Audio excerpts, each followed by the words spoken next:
Yesterday, I had the good fortune to be able to hike a few miles on the Appalachian Trail in the Berkshires in Massachusetts.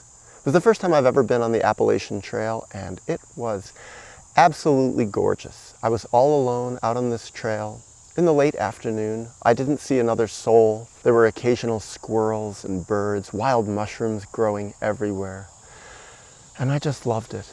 I loved the quiet and the peace and the isolation from humanity. And I walked along this trail up through the mountains, down the mountains, back up to the high ridges where I could see over the Berkshires. And as I was walking, I was thinking about life in a way, kind of being a trail forward, a path forward through existence.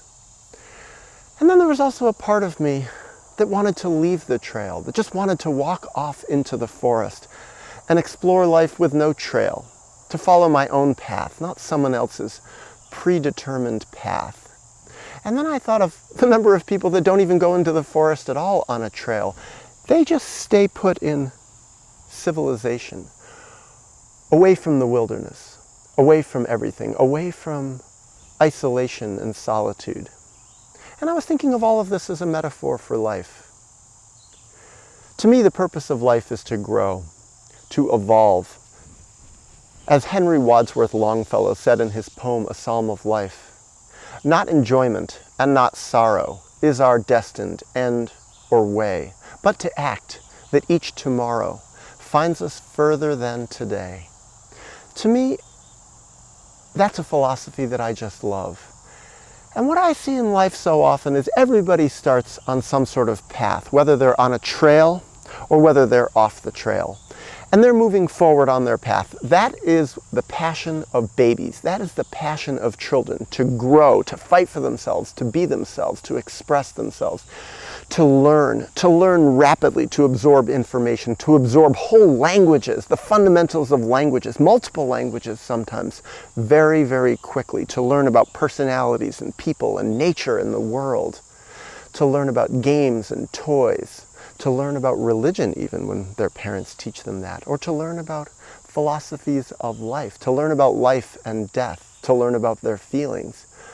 But what happens so often to children is they get blocked, stunted, traumatized, and shut down. Sometimes so much so that they really, in whole parts of their personality, stop growing. I think of my parents in this way, how stunted they were. My dad, in so many ways, stunted to the age of 5 or 6 in whole fundamental parts of his personality. People losing their empathy with other people. People wanting to act out their rage of what they went through because they can't continue to grow. They can't continue to move forward with life. Some people really getting stuck in perennial sorrow to the point that they can become self-pitying victims of life. Or to the opposite degree, like Wadsworth Longfellow talked about, people who just live for enjoyment, just live for pleasure, living for feeling good here and now. No thought of other people, no thought about growing, just pleasure, hedonism even. Well, what I see so often when I look at adults is they're not really even on a trail of life so much anymore. If life is a trail going forward, they get off the trail, not to go off trail and explore the real wilderness, but instead to just camp out, to wait, perhaps to wait for nothing. If they're driving along the highway of life, they exit the highway of life and they stay at the rest area. They don't drive forward anymore. They don't move forward. So often, people find a comfort zone and they stay in that comfort zone. You could say they build boundaries around that comfort zone, but I think it's much more extreme. They build walls around this comfort zone. They don't want anything to pierce this comfort zone, to make them feel uncomfortable or lack of enjoyment. And they don't want to leave this comfort zone. Even during this pandemic, this world crisis of craziness and insanity where the world is so turned upside down, I've met quite a lot of people who actually like many aspects of the pandemic. I know many people who finally, they don't have to go to work anymore. They can just work at home. They can stay even more in their comfort zone. They don't have to deal with their annoying bosses face to face. They don't have to deal with an annoying commute. They don't have to deal with difficult coworkers who perhaps confront them. perhaps confront them even in healthy ways. They can just live more in their bubble of existence. And I see so many people who actually really love, on fundamental levels and on metaphorical levels, to live in a bubble of their existence, a bubble of comfort. They get their food and their meals delivered to them. They live their life through the computer. They have their friendships through the computer. They have their romances, sometimes even solely through the computer. They have their entertainment through the computer with Netflix and video games. In a way, they've kind of become like cyborgs. Many people have just lost their connection so profoundly in so many different ways with humanity, much less their connection with nature. I know so many people who are terrified of nature. Even where I am in upstate New York, they're like, be very careful when you go outside. There's Lyme disease everywhere. It's dangerous. And now, to be honest, I go around and I see a lot of poison ivy also. Well, that's another reason people don't want poison ivy. And yeah, there are a couple of species of poisonous snakes out here. You got to be careful. And at night, I hear coyotes. I know there's coyotes probably within 1 mile of me right now.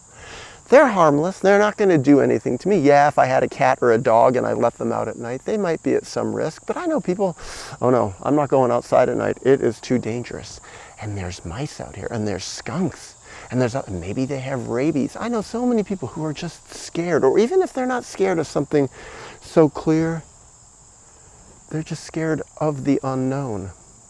So I think of myself hiking on the Appalachian Trail yesterday and realizing, you know, I want to go the opposite of a rest area, the opposite of a comfort bubble. I feel like really doing some real bushwhacking and getting off the trail.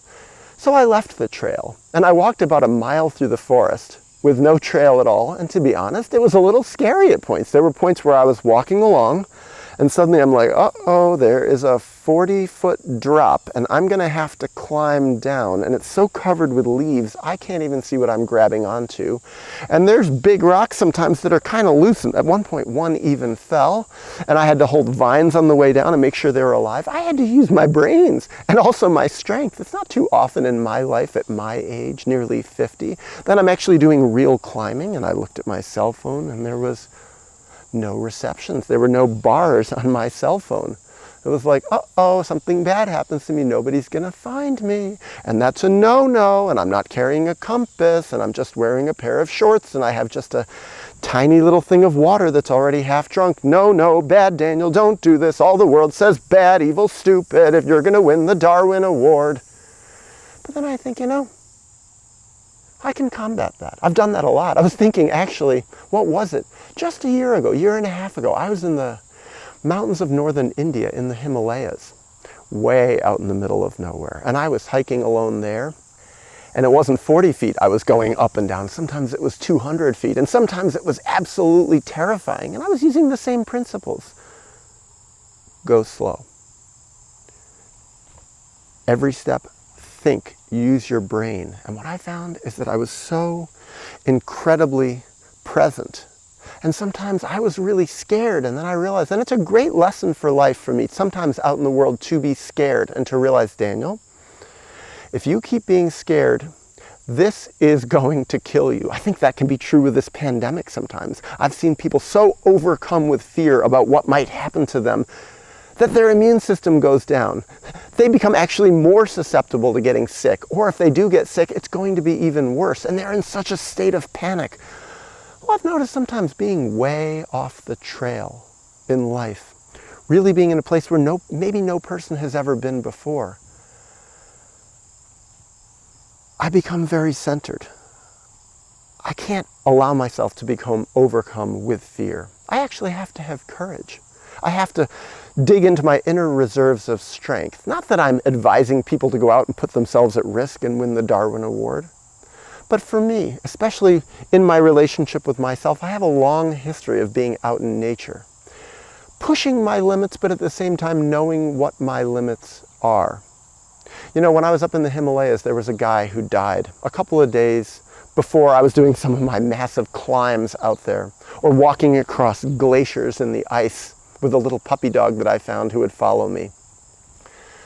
places where people weren't supposed to go because it was too dangerous. But I realized, if you use smarts and if you have a stick, you're not going to fall in a crevasse. And I met actually local people who were doing it, and they even explained to me, sometimes just by non-verbally, because we didn't speak the same language. Yeah, it's okay to do it, just be smart, know what you're getting into. So for me, especially if I'm really off the grid and off the trail, to be careful, to experiment, to learn what my limits are, to listen to people who know better than me. And so to get back to the metaphor, the internal emotional metaphor of growing, of becoming a real individual, of getting off the beaten track of life, to get off the Appalachian Trail of what is supposed to be the path forward, the sanctioned path of normalcy. It is dangerous. It can be scary. It can be lonely. It can be isolating. Sometimes there are no role models. But it's like, to do this, we really need to be centered. We really have to know our limits. We have to know ourselves. We have to love ourselves. We have to respect and honor ourselves. We can't just sometimes rush forward haywire, willy-nilly into, the unknown. I think sometimes we have to test the water slowly. Yes, it's about taking risks, but taking intelligent risks. I've seen people who, in their healing process, don't really know themselves that well, don't trust themselves that well, and just close their eyes, hold their breath, pinch their nose, and jump forward. And sometimes bad things happen. Sometimes traumas come up too fast. Sometimes people run out of money. Sometimes people become homeless, isolated, lose relationships on which they are depending. Relationships which maybe weren't the best, but they still had some really good qualities. So for me, what I see is, basically in my life largely, I have left behind the normalcy of what it means to be a regular person. And this exploration has been so valuable. It's been so profound. It's been such an opportunity for me to learn more about myself, to really grow, to see my flaws, to see my limitations. And if I had stayed within my comfort zone, within the bubble that my parents put me in, forced me in, my parents created my boundaries. They built walls around whole sides of my personality that they didn't like, really healthy sides. And for me, a lot of that was breaking down those walls, exploring what it is to be outside the walls of the city of convention. And for me, that has been so valuable in my life. So as I was walking off the Appalachian Trail, way out in the middle of nowhere, in a direction that I knew, because I could see where the sun was slowly setting, and I was heading in a different direction that I knew there was a road. So I knew, maybe I'll end up at a river. I don't know how I'll cross it, but I'll figure that out. I will cross that bridge when I get to it. And I was able to make it through all these different valleys, and I had to climb up and down and bend myself down on some trees to bounce down. And eventually I got cell service back again, and eventually I thought, ooh, I'm going to make it. I'm not going to die, even though the part of me that thought I might die was pretty small. But I acknowledged there was a possibility.